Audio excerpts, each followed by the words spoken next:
welcome to the deep dive. Today we're stepping into a world where light isn't just illumination, it's intelligence. We're diving into the realm of optical computing. You've sent us academic papers, research excerpts, even a company profile. Clearly, you want to decode the future of computation. And, lucky for us, we've got expert speaker here to guide us. Always exciting to see this level of curiosity, like we're about to crack open a brand new science textbook on a topic most haven't even heard of yet. Okay, so before we get lost in lasers and lenses, can you paint a picture of where this all began? Because using light for computing, that doesn't sound very 21st century, does it? Right, you'd think it was straight out of Star Trek, but the idea's been around longer than you might think. We're talking way back to 1966, before we even landed on the moon. Weaver and Goodman were already tinkering with something called a joint transform correlator. Picture this: optical components doing image recognition, like the beta version of facial recognition, all powered by light. Wow, 1966. I wasn't even a glimmer in my computer programmer dad's eye. So what happened?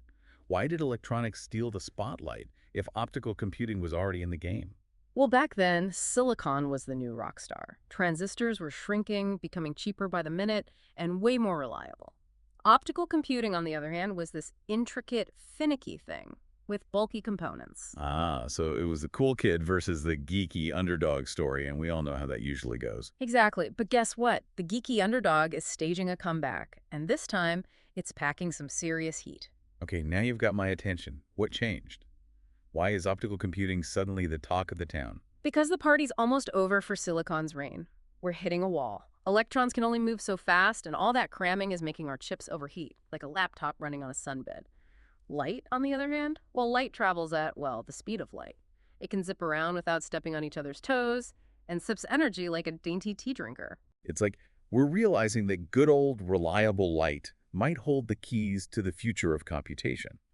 So how does it actually work? I mean, I get that we're swapping electrons for photons, but how do you go from a beam of light to, say, watching cat videos on the internet? It's all about manipulating light's secret talents, its intensity, phase, and polarization. Imagine a fiber optic cable. Pulses of bright light are your ones, and dim light, or even the absence of light, represents zeros. That's how light speaks binary. So we're basically encoding information in the light itself. That's so elegant. But what about those essential building blocks of computers, the logic gates?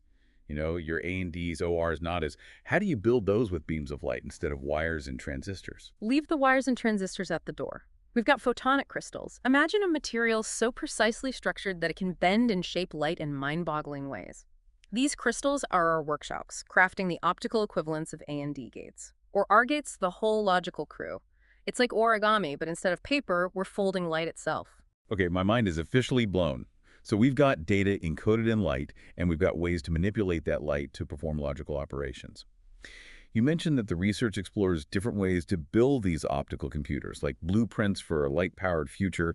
Tell me about the reconfigurable optical computer, ROC. ROC is a fascinating beast. It's not about crunching numbers, it's about mimicking the real world. Picture this: ROC simulating something like heat transfer, but doing it hundreds of times faster than even the most powerful supercomputers. So instead of just calculating, it's like ROC is creating a mini light show of how heat actually flows. Exactly. It's Yeah. like having a miniature, super fast, light-based wind tunnel for any physical process you can imagine.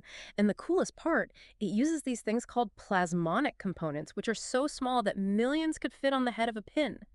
Talk about compact. That's mind-blowing. So we've got this incredibly fast, energy-sipping, potentially tiny computer that can simulate the universe itself. What other optical architectures are out there? Well, there's free space optical computing, which takes advantage of light's love for 3D.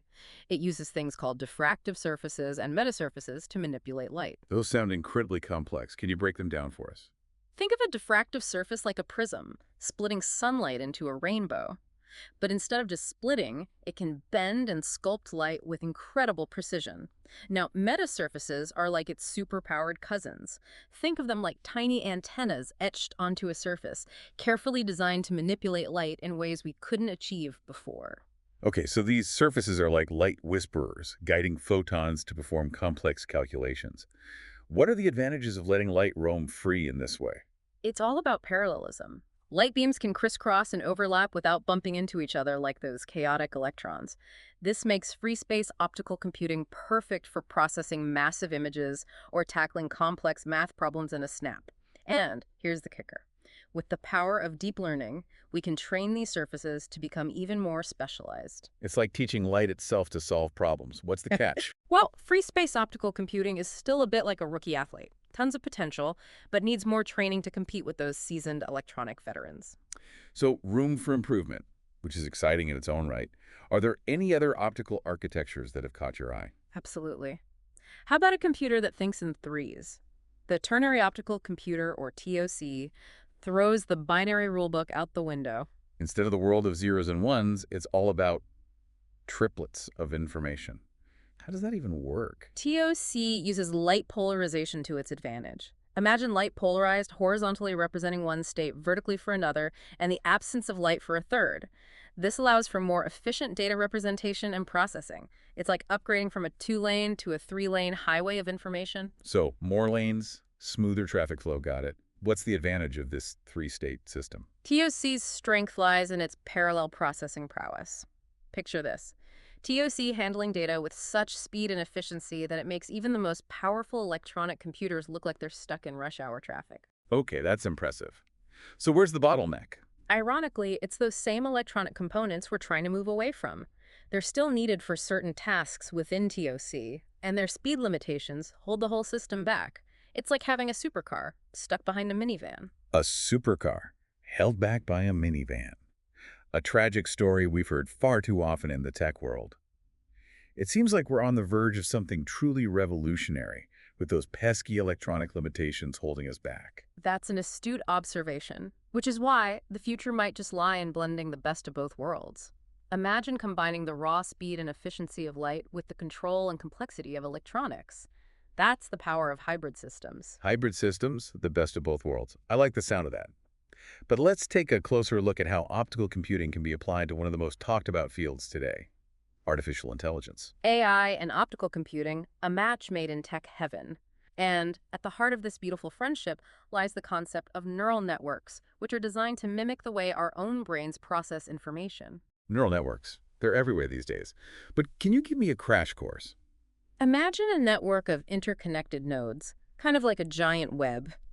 Each connection in this web has a certain weight, representing the strength of that connection. Input data enters this web, gets processed through these weighted connections, and voila, we get an output. It's like teaching a computer to think by mimicking the intricate workings of our own brains. So where does optical computing come into play in this grand scheme of AI domination? Here's the thing. Neural networks are essentially hungry beasts when it comes to computational power. And guess what excels at handling those? Light. With its speed and parallelism, optical computing could be the rocket fuel that propels AI to unimaginable heights. So optical computing can help us build bigger, better, faster AI. Now, how does light actually perform those complex calculations? Neural networks rely on two main types of operations, linear and nonlinear. Think of linear operations like simple addition and multiplication tasks that light, with its wave-like nature, can perform with incredible speed and efficiency. Because light waves can overlap and interact without getting in each other's way, right? You got it. But it's the nonlinear operations that make things a bit trickier in the optical world. So how do we overcome this nonlinear hurdle? Are there any workarounds? Researchers are exploring a variety of innovative approaches. One fascinating method utilizes devices called Mach-Zinger interferometers, MZIs for short. Imagine a beam of light being split into two paths, with one path experiencing a slight delay. When these paths recombine, they interfere with each other, creating a nonlinear response. It's like we're choreographing a dance of light to perform complex calculations. What other tricks do we have up our sleeves? We've also got spatial light modulators, or SLMs. Think of them as programmable masks for light, able to shape and control its intensity and phase across a 2D plane. It's like giving light an upgrade from a simple beam to a multifaceted tool. So we have these incredible tools. What are the challenges and opportunities in this field? The potential is mind-boggling. But, like training a hyper-intelligent puppy, there are bound to be challenges. One of the biggest hurdles is something called in situ training. Basically, teaching these optical neural networks directly on the optical device itself. It's like trying to teach your dog a new trick while blindfolded. That sounds incredible. That's a great analogy. We're on the verge of unlocking a whole new level of computational power by tapping into the hidden dimensions of light. But for now, let's take a breather and let our listeners process this mind-blowing information. We'll be back in a flash to explore the real-world applications of this revolutionary technology. And we're back. While we were talking about all that, I was thinking about how mind-blowing it is that we might be on the cusp of a computing revolution, powered by something we literally see every day, Yeah. light. It's like we've had this incredible tool at our fingertips all along, and we're just now starting to grasp its true potential. Exactly. Speaking of potential, let's shift gears and talk about the real-world applications of optical computing. And what better place to start than something we can all relate to, images. It's almost poetic, isn't it? Using light to process images, like we've closed a loop in the fabric of reality. Our own eyes are proof of concept. They capture light, process it, send signals to our brains, creating the world we see. Optical computing just takes us to a whole new level. It's like giving our computers superhuman vision. What kind of level are we talking about here? Imagine a world where medical diagnoses are made not in days, but in minutes, thanks to optical computers analyzing medical scans with incredible speed and precision. Imagine self-driving cars that react to obstacles in milliseconds because their eyes are powered by light. That's not just evolution, that's a full-blown revolution. And it's not just about speed, right? It's about the richness of information we can extract from light. Absolutely. Imagine cameras capturing not just colors and shadows, but also the polarization of light, unlocking a hidden layer of information invisible to the human eye. Imagine security systems that can detect minute changes in light patterns, identifying threats with unprecedented accuracy. It's like we're giving our technology a sixth sense, and it's all thanks to the magic of light. But images are just the tip of the iceberg, aren't they? Precisely. Optical computing can process any kind of signal, not just images. Audio signals, financial data, even radio waves if it can be represented as data. Optical computing can handle it with speed and precision that leaves traditional methods in the dust. It's like the ultimate Swiss Army knife of data processing. Now, let's dive into a realm where optical computing could have a truly profound impact. Scientific discovery. Ah, yes. This is where it gets really exciting. So many scientific problems involve simulating complex systems, from predicting earthquakes to designing life-saving drugs. And these simulations can take even the most powerful supercomputers weeks, months, even years to crunch through. But light, with its speed and inherent parallelism, could be a game changer. You mean we could potentially simulate the universe itself using light? Don't underestimate the power of light. Remember that ROC we talked about earlier? The one that could simulate heat transfer at lightning speed. That's just a taste of what's possible. Imagine using similar architectures to model the intricate dance of proteins, accelerating drug discovery by leaps and bounds, or simulating climate patterns with incredible detail, helping us understand and combat climate change more effectively. It's like we're handing scientists a telescope that can peer into the very fabric of reality, and it's all powered by light. It's almost hard to wrap my head around. I understand, but let's not forget that no discussion about the future of computing is complete without mentioning the elephant in the room. Artificial intelligence. Ah, yes, AI, the buzzword of the century, and for good reason. It's already transforming our world, and it seems like optical computing could be the key to unlocking its full potential. Precisely. AI, especially deep learning, thrives on massive amounts of data and complex computations. And guess what excels at handling those? Light. With its speed and parallelism, optical computing could be the rocket fuel that propels AI to unimaginable heights. So we're talking about supercharging AI, making it faster, smarter, and more capable than we ever thought possible. That's the idea. Imagine AI algorithms that can process information as fast as our brains do, or even faster. Imagine AI systems that can learn from vast data sets in real time, adapting to new information, and solving problems on the fly. It's both exhilarating and a little bit terrifying at the same time. But how do we go from these amazing possibilities to real-world applications? That's where the rubber meets the road. Remember those optical neural networks we discussed? Researchers are already hard at work exploring different architectures, trying to crack the code of building efficient and scalable systems. You mentioned that one of the challenges was implementing nonlinear operations optically. Are there any breakthroughs on that front? There are some fascinating avenues being explored. For instance, some researchers are experimenting with materials that exhibit nonlinear optical properties. Imagine materials that change their behavior based on the intensity or phase of the light passing through them, effectively acting like optical switches that mimic the behavior of neurons in our brains. It's like we're harnessing the very essence of light to create the building blocks of artificial intelligence. It's almost poetic, wouldn't you say? Absolutely. And it's not just about materials. Remember those diffractive surfaces. Turns out, we can design them to implement nonlinear functions, essentially training light itself to perform AI computations. It's mind-boggling to think that we can embed intelligence into the very structure of light. But what are the real advantages of optical neural networks over their electronic counterparts? Speed and efficiency are the obvious benefits. But it's more than that. Optical neural networks can potentially handle much more complex data thanks to their ability to process not just light intensity, but also its phase and polarization. So it's like comparing a symphony orchestra to a solo instrument. Optical neural networks have a much richer palette of information to work with. Exactly. It's about expanding the possibilities of AI, enabling it to process and understand information in ways we haven't even dreamt of. This is all incredibly exciting. But before we get too far ahead of ourselves, let's bring things back down to earth for a moment. Where does optical computing fit into the current landscape of technology? Is it about to replace our trusty silicon chips anytime soon? While the possibilities are vast, it's unlikely that we'll be tossing our laptops and smartphones out the window just yet. Optical computing is still in its early stages, and there are hurdles to overcome. So it's not an out with the old, in with the new scenario. Exactly. It's more about finding the right balance. Remember those hybrid systems we talked about? Combining the raw power and efficiency of optical components with the precision and control of electronics?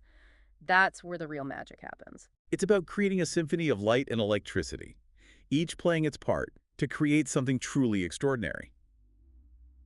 Now, while we're on the topic of bridging the gap between the lab and the real world, you mentioned a company called Optical that's developing optical processing systems for AI and other applications. Can you tell us more about them? Optilysis is a great example of how optical computing is stepping out of the research lab and into the real world. They're developing systems that leverage the power of diffractive optics. We talked about diffractive surfaces earlier, but can you refresh our memory on how they work? Imagine a surface with microscopic structures that can bend and sculpt light with incredible precision. Optilysis uses these surfaces to create optical systems that can perform highly spiralized tasks, like analyzing high-resolution images or crunching through complex financial models, all at speeds that would make a supercomputer blush. It's like training light to become a master craftsman, meticulously shaping and manipulating information. What kind of applications are they focusing on? They're particularly interested in areas that require heavy-duty image and video analysis. Think about things like medical imaging, satellite imagery analysis, or even creating realistic special effects for movies. These are tasks that can bring traditional computers to their knees, but optical computing could handle them with ease. It sounds like Oculus is at the forefront of a revolution, proving that optical computing isn't just a science fiction fantasy, it's a tangible reality. Absolutely. And they're not alone. More and more companies are starting to recognize the potential of optical computing, investing in research and development, and bringing us closer to a future where light plays a central role in our technological lives. But it's important to remember that we're still in the early innings of this game. There's still challenges ahead, new discoveries to be made, and a whole lot of learning to do. Exactly. But that's the beauty of exploring uncharted territory, wouldn't you say? Absolutely. But for now, let's give our listeners another quick break to process all this information. When we return, we'll delve into the future of optical computing and explore the incredible possibilities that lie ahead. Welcome back to the Deep Dive. We've journeyed through the history of optical computing, explored its inner workings, and witnessed its potential to revolutionize everything from artificial intelligence to scientific discovery. But like any good adventure story, the journey doesn't end here. Expert speaker, what does the future hold for this fascinating field? The future of optical computing is, dare I say, incredibly bright. With every passing day, researchers are pushing the boundaries of what's possible, driven by, an insatiable curiosity and a desire to unlock the full potential of light. I love that. It's like we're witnessing the dawn of a new era in computing. But as with any emerging field, there are bound to be challenges along the way. Absolutely. One of the biggest hurdles we face is the need for more efficient, scalable, and cost-effective optical components. It's one thing to demonstrate these amazing capabilities in a lab setting, but quite another to mass produce them at a price point that makes them accessible to everyone. It's like having the recipe for a gourmet meal, but lacking the tools to prepare it for a banquet. What are the key ingredients we're still missing? Miniaturization remains a top priority. Remember those plasmonic components we talked about earlier? The ones so small they make a nanometer look like a giant. We need to continue exploring those kinds of cutting-edge technologies to shrink optical components down to scales we can barely fathom. It's like fitting an entire orchestra onto the head of a pin. Now, that's what I call efficient use of space. But miniaturization is only part of the puzzle, right? Right. We also need to find ways to seamlessly integrate optical components with our existing electronic infrastructure. It's not about replacing one with the other. It's about creating a harmonious symphony where both technologies can shine. A grand orchestra of light and electricity, each instrument playing its part to create a masterpiece of computational power. I love that imagery. And just like any orchestra needs a conductor to guide it, we need innovative software to unlock the full potential of optical computing. Ah, yes, the often overlooked hero of the tech world, software. How will programming for optical computers differ from what we're used to? Will we need a whole new language to speak to these light-based machines? It's an exciting challenge. Traditional programming languages were designed with electronic computers in mind, but we need new paradigms, algorithms, and tools that embrace the unique properties of light. We're not just flipping bits anymore, we're shaping and manipulating waves of light. And that requires a whole new way of thinking. It's like we're composing music instead of just writing lines of code. Now let's talk about the bigger picture. How might optical computing reshape the world as we know it? The possibilities are truly mind-boggling. Imagine a world where scientific discoveries happen at warp speed, where life-saving drugs are designed in a fraction of the time, and where we finally unlock the secrets of the universe using simulations powered by light. Imagine AI so sophisticated and intuitive that it blends seamlessly with our lives, augmenting our abilities and solving problems we haven't even thought of yet. It's a future brimming with potential, but as with any powerful technology, it's important to proceed with caution and foresight. Absolutely. We need to be mindful of the ethical implications, ensuring that optical computing is used for good and doesn't exacerbate existing inequalities or create new ones. We need to have open and honest conversations about the potential risks and benefits, involving not just scientists and engineers, but policymakers, ethicists, and the public at large. It's about ensuring that this incredible technology remains a force for progress, benefiting all of humanity. Precisely. The future of computing is a shared responsibility, and it's up to all of us to shape it wisely. So there you have it, a deep dive into the world of optical computing. We've seen how light, a fundamental force of nature, has the potential to revolutionize the very way we process information, solve problems, and interact with the world around us. It's a journey that's just beginning, and I can't wait to see where it takes us. And to our listener, thank you for joining us on the deep dive. We hope this episode has sparked your curiosity and left you with a sense of wonder about the possibilities that lie ahead. Until next time, keep exploring, keep questioning, and keep diving deeper into the fascinating world around us.